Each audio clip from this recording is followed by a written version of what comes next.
Informação exclusiva, Bubacar decidiu baixar sua pedida para tentar fechar com o São Paulo. O vídeo de hoje do canal do Nicola traz as cifras da negociação e fala também sobre o Palmeiras, porque Abel Ferreira ganhou mais alguns dias de folga em Portugal. Conto também sobre o Corinthians. Você sabia que Cauê Furquim quase deixou o timão sem render qualquer centavo?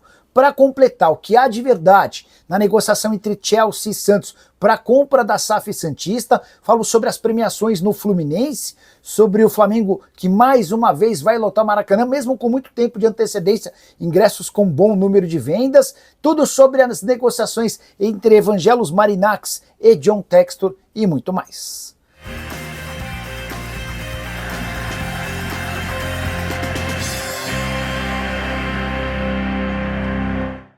Fala aí pessoal, sou Jorge Nicola, bem-vindos a mais um vídeo do canal, sempre bom ter vocês por aqui, sem perder tempo, pedir para deixar like, se inscrever no canal e ativar as notificações. Só queria lembrar que quem está no meu grupo do Telegram, absolutamente gratuito, está se dando super bem durante o fim de semana, deixamos 5 sugestões e todas bateram. Corre para o nosso grupo que já tem mais dicas para essa segunda-feira. Para participar sem gastar nada, só clicar no link no comentário fixo ou na descrição do vídeo. Você vai ser direcionado para o grupo do Telegram. A partir daí nos segue e começa a receber as sugestões, beleza? Bora começar o vídeo com aquele tradicional giro de notícias. E a primeira informação é sobre o Bahia, que vendeu mesmo Luciano Rodrigues. O atacante uruguaio vai jogar no Neon da Arábia Saudita por 20 milhões de euros fixos, 126 milhões de reais, mais 2 milhões de euros em bônus. O Bahia praticamente dobra aquilo que havia investido quando comprou do Liverpool do Uruguai. Já o Grêmio quer ter o meio-atacante William, de 37 anos de idade, como titular no Grenal do dia 21 de setembro, marcado para a Arena. Existe a possibilidade até de William já aparecer no banco de reservas contra o Mirassol no dia 13. Bora contar também que Arthur tem sido muito elogiado pela comissão técnica do Grêmio. O novo volante tricolor tem treinado 2 vezes por dia, sob a orientação do Grêmio, além de mais uma vez com uma equipe particular. Quero completar o vídeo para falar, o giro de notícias, para falar que o Galo contratou um paraguaio chamado Alexis Vargas, zagueiro que vem do Olímpia do Paraguai, vai jogar no time sub-20, empréstimo até dezembro de 2026. A saideira do giro de notícias, o Vasco deve ter o retorno de Paulo Henrique, lateral direito que vive grande fase, esteve até pré-selecionado para a seleção brasileira. Na partida contra o Botafogo nesse meio de semana, Copa do Brasil, PH vinha sofrendo com dores, mas está completamente recuperado e tem treinado normalmente. Preciso te atualizar também sobre o Flamengo. Próximo jogo decisivo do Fla, na Libertadores, acontece apenas no dia 18, na quarta-feira da outra semana, mas já são mais de 30 mil ingressos vendidos para o duelo diante do Estudiantes no Maracanã. Com uma lembrança importante, apenas sócios torcedores tiveram a oportunidade de comprar ingressos até agora. A venda para o público em geral abre apenas na sexta-feira. Resta saber se existirão ainda ingressos até lá. Quero falar agora sobre o Corinthians, para te contar que o Timão quase perdeu o Cauê Furquim de graça. Aí você vai falar, Nicola, mas o Cauê não foi aquele que foi bem barato para o Bahia? Sim, 14 milhões de reais. O Tricolor de Aço precisou desembolsar o valor da multa rescisória para contratar o atleta. Os 14 milhões foram calculados de acordo com o salário. 7 mil reais por mês de salário, você multiplica por 2 mil, chega aos 14 milhões. O Bahia fez o depósito e levou o jogador que inclusive já estreou com gol. Ele, para falar a verdade, fez 2 partidas na Copa do Nordeste, na segunda partida um gol na vitória contra o rival Vitória por 3-1, que colocou o Bahia na final da Copa do Nordeste Sub-20. Pois bem, o Cauê teve a chance de sair de graça do Corinthians. E o Timão acabou descobrindo na última hora a manobra que estava sendo desenhada para que ele saísse sem qualquer custo. Há um grupo de WhatsApp de vários atletas, de pais de atletas das categorias de base. Eles estão lá para conversar sobre treinos, viagens, jogos, dificuldades e tal. E nesse grupo de WhatsApp começou a circular a notícia de que o Corinthians devia fundo de garantia para os atletas com mais de 16 anos, que já tinham contratos profissionais, e que isso permitiria a esses atletas saírem de graça. Um dos pais de jogadores que faz parte desse grupo acabou comunicando a um diretor do Corinthians, olha, tá rolando um zum aqui de que por conta do atraso no pagamento de fundo de garantia, o Cauê pode deixar o clube. Inclusive essa informação chegou ao Corinthians dando conta de que era o Bahia o interessado. O Corinthians se apressou para fazer o depósito. A dívida era de pouco mais de 2 mil reais. O Corinthians fez a quitação desses 2 mil e impediu que o Cauê se transformasse em reforço do Bahia de graça. Importante dizer que essa informação veio de um aliado importante do presidente Osmar Stabile. A partir daí, a estratégia do Bahia e do Cauê foi de pagamento da multa rescisória de 14 milhões de reais, ou seja, o Timão escapou de uma boa. Correu o enorme risco de nem pegar esses 14 milhões de reais que certamente ajudam no dia a dia do clube. Quero falar agora sobre toda a verdade envolvendo o Evangelos Marinákis e John Textor. Muita gente estranhando a série de movimentos e negócios feitos entre os empresários. Nos últimos 2 anos, Botafogo, Lyon e Nottingham Forest negociaram cerca de 480 milhões de reais. Nessa janela foram 4 negócios do Botafogo, todos com o Nottingham Forest, o Botafogo do John Textor, o Nottingham Forest do Evangelos Marinákis. Os 2 últimos, a ida do goleiro John para o Forest e a ida do Cuiabano para o Forest, mas ele voltou por empréstimo. E aí que o negócio ficou ainda mais esquisito, como é que o Forest contrata o Cuiabano e 4 dias depois o empresta para o Botafogo? Conversei com uma pessoa muito próxima ao Evangelos Marinákis e ao John Textor para entender o que está acontecendo. E essa pessoa me explicou que o Textor havia pego muito dinheiro emprestado com o Marinákis e não tem capacidade financeira de fazer essa devolução. Até por isso, ele permitiu ao Marinákis que escolhesse jogadores do Botafogo para fazer a aquisição desses atletas e, em troca, essa dívida que ele tem com o Marinákis seria diminuída. Foi assim, por exemplo, que a gente conseguiu entender por que o Cuiabano, que custou 6 milhões de euros, foi para o Forest e já voltou para o Botafogo, e por que o John foi negociado por 8 milhões de euros. Entre outros negócios para lá de esquisitos, vale a lembrança do Jair. O Jair havia sido comprado do Santos pelo Botafogo por 12 milhões de euros fixos, mais o Tiquinho. O Jair se valorizou com a camisa do Botafogo, deixou boa impressão, mas acabou sendo negociado com o Forest por 12 milhões de euros. Ou seja, o Botafogo teve prejuízo nesse negócio. Era mais uma tentativa do Textor em diminuir sua dívida com Evangelos Marinákis. Só para completar, em meio a todos esses negócios, surgiu a especulação de que o Marinákis poderia se tornar sócio do Textor como dono do Botafogo.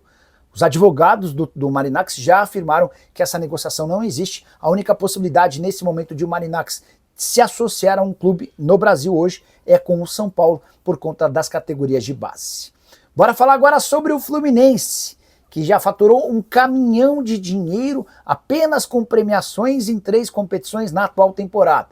Copa do Mundo de Clubes, Copa do Brasil e Sul-Americana asseguraram ao Flu 358 milhões de reais. Só para você entender a quantidade de dinheiro de que a gente está falando, vale a lembrança de que o Fluminense, ao longo de toda a temporada passada, incluindo receitas com vendas de atletas, com prêmios, com títulos, enfim, você soma tudo e o Fluminense arrecadou 684 milhões ao longo de um ano.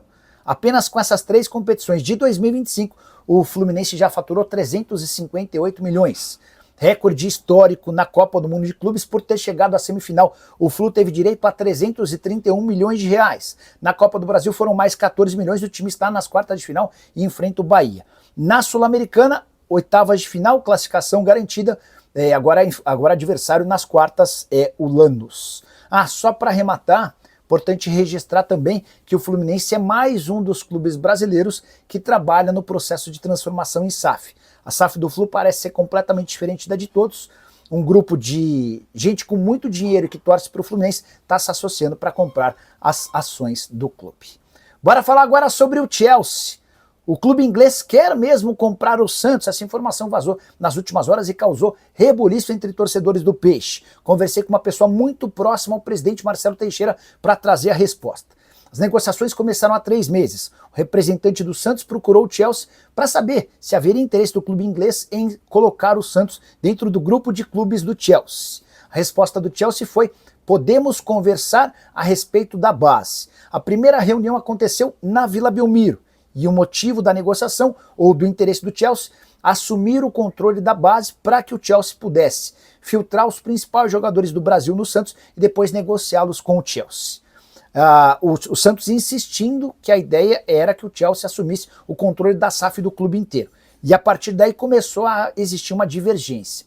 Hoje dá para dizer que a conversa esfriou, ainda que lembremos que durante a Copa do Mundo de Clubes o Marcelo Teixeira esteve nos Estados Unidos para se reunir com dirigentes do Chelsea. Foram pelo menos 2 encontros entre as partes.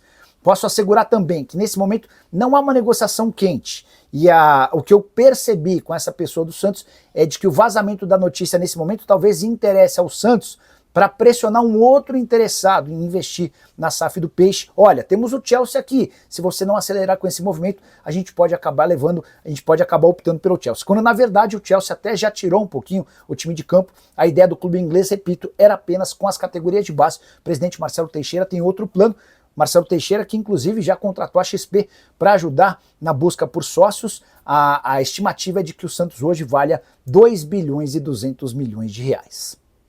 Hora de falar sobre o motivo da viagem de Abel Ferreira a Portugal. Você sabe que os atletas do Palmeiras voltaram aos treinos na última quinta-feira. O Abel iniciou seus trabalhos apenas nessa segunda-feira, 5 dias depois do restante do elenco. O que lhe garantiu muitas críticas, especialmente nas redes sociais, de torcedores do Palmeiras, entendendo que ele não foi profissional. Pois bem, o Palmeiras deixou vazar que a permanência do Abel por mais alguns dias em Portugal teve a ver com questões burocráticas que envolvem sua filha. Filha mais velha do Abel passou na faculdade e vai estudar na cidade de Braga, onde o Abel e seus familiares têm residência fixa. E por isso, o Abel precisou ir a Portugal para dar entrada na documentação para permitir que a filha pudesse começar a estudar. Ele pediu para Leila Pereira, presidente alviverde, que o deixasse ficar mais alguns dias para que ele tivesse a oportunidade de estar ao lado dos pais. A Leila Pereira fez essa concessão, o Abel voltou às atividades e agora segue a programação normal. Palmeiras que volta a campo no final de semana pelo Campeonato Brasileiro. O meio de semana está reservado para a Copa do Brasil e o Verdão já está eliminado. Essa concessão mais uma que a Leila Pereira fez ao Abel também tem a ver com a tentativa de convencê-lo a renovar logo seu contrato. O vínculo entre Palmeiras e Abel se encerra em 31 de dezembro. As especulações sobre Fenerbahçe e Al Ahly do Egito já foram esgotadas. O Fenerbahçe não fez proposta, o time egípcio fez oferta, mas não agradou. Bora fechar o vídeo com informação exclusiva. Aboubakar aceitou reduzir seu salário para jogar no São Paulo. Cifra continua alta, R$900 mil por mês, livres de impostos. Esse número vai ficar pro São Paulo, com toda a tributação, em algo na casa de 1,3, 1,4 milhão de reais por mês. Essa oferta feita recentemente foi repassada pelo empresário Marcos Leite ao tricolor. O São Paulo ficou de estudar para ver se consegue ou não avançar nessa negociação. Vale a lembrança de que o representante do Aboubakar no Brasil é o Marcos Leite, aquele mesmo que já havia tentado colocar o Yaya Touré no Brasil em outros tempos. Sobre Aboubakar, na avaliação dos dirigentes do São Paulo, a melhor opção no mercado entre atletas desempregados. E somente jogadores livres no mercado podem ser contratados desde o fechamento da janela no último dia 2. O ponto é, será que para o São Paulo vale a pena fazer um investimento alto em relação a salários num jogador que já está há algum tempo sem jogar? Pensando apenas na Libertadores da América, essa resposta deve ser dada nos próximos dias. Aboubakar hoje com 33 anos de idade, centroavante da seleção camaronesa, chegou a fazer gol no Brasil, tem currículo grande, importante, muita força física, alguma técnica e enorme facilidade em marcar gols. É verdade também que ele colecionou algumas polêmicas ao longo da sua carreira, a mais recente enquanto vestia a camisa do Besiktas. Ele alegou um problema de saúde com a sua esposa e deixou a Turquia rumo à França. Alguns dias depois ele volta para a Turquia e alega que por conta de uma lesão muscular não poderia treinar. O pessoal do Besiktas desconfiou da lesão e o submeteu a exames, que não constataram nenhum problema.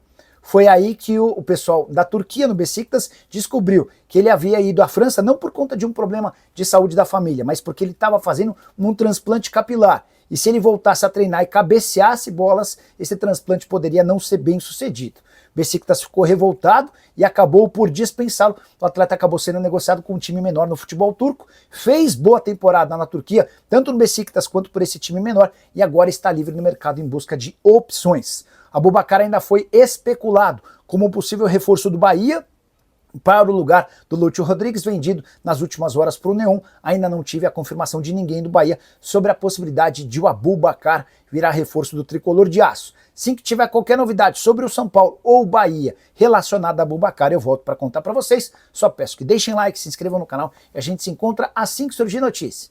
Tchau!